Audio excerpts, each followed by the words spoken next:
Hi అండి. Summer start అయిపోయింది కదా! మన బాడీకి హీట్ చేయకుండా ఉండాలి అంటే కొబ్బరి బొండం వాటర్ తాగుతాం కదా!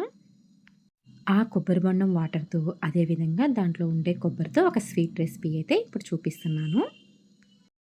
ఈ స్వీట్ రెసిపీ అయితే చాలా టేస్టీగా ఉంటది. తప్పకుండా అయితే ఒకసారి ట్రై చేయండి. ఇంకా ఆలస్యం లేకుండా దీన్ని తయారు చేసుకునే విధానం అయితే చూపిచ్చేసేస్తాను.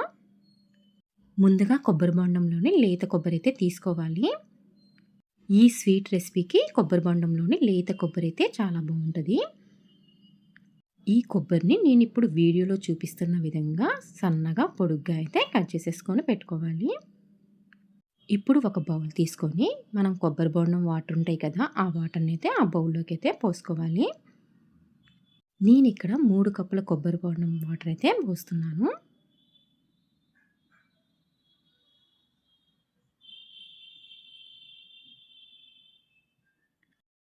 ఇప్పుడు దీంట్లోకి 2 టేబుల్ స్పూన్‌లు అగారో పౌడర్ అయితే యాడ్ చేసేసుకోవాలి.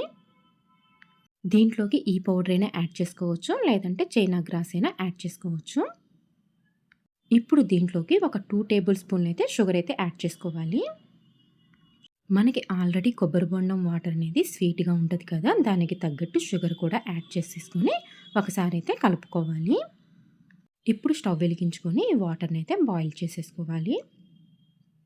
మనం షుగరు, అగారో పౌడర్ వేసాం కదా! అది కరిగేంత వరకు కరిగించుకుంటే సరిపోతుంది.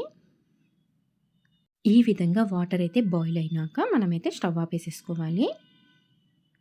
ఇప్పుడు ఈ వాటర్‌ని నేనిక్కడ గాజు బౌల్‌లో అయితే పోస్తున్నాను.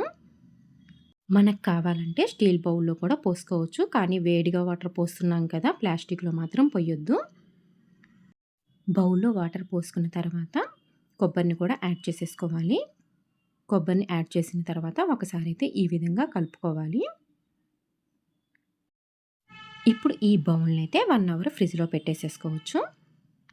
1 అవర్ తర్వాత చూసారు కదా! ఈ విధంగా అయితే ఫార్మ్ అయింది. ఒకసారి ఈ విధంగా ప్రెస్ చేసేసుకోవాలి. బౌల్‌లో ఇంచైతే సెపరేట్ అయిపోయిద్ది. చూసారు కదా! ఇప్పుడు మనం స్టీల్ బౌల్‌లో కూడా వేసాం కదా! దాన్ని కూడా చూపిస్తున్నాను. ఇప్పుడు దీన్ని ఒక ప్లేట్‌లోకి అయితే ట్రాన్స్‌ఫర్ చేసుకోవాలి.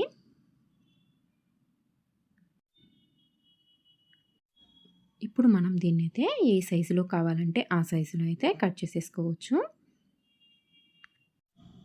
ఈ విధంగా కట్ చేసుకుంటే సరిపోతుంది. టేస్ట్ అయితే చాలా బాగుంది. సమ్మర్‌కి అయితే పిల్లలకి హాలిడేస్ ఇస్తారు కదా! ఏదో ఒకటి అడుగుతూ ఉంటారు. అలాంటప్పుడు ఈ విధంగా అప్పటికప్పుడే స్వీట్ అయితే చేసి పెట్టేయొచ్చు పిల్లలకి. అదే విధంగా స్టీల్ బౌల్‌లో వేసింది కూడా కట్ చేస్తున్నాను. చూసారు కదా! ఈ వీడియో నచ్చినట్లయితే ప్లీజ్ సబ్స్క్రైబ్ మై ఛానల్.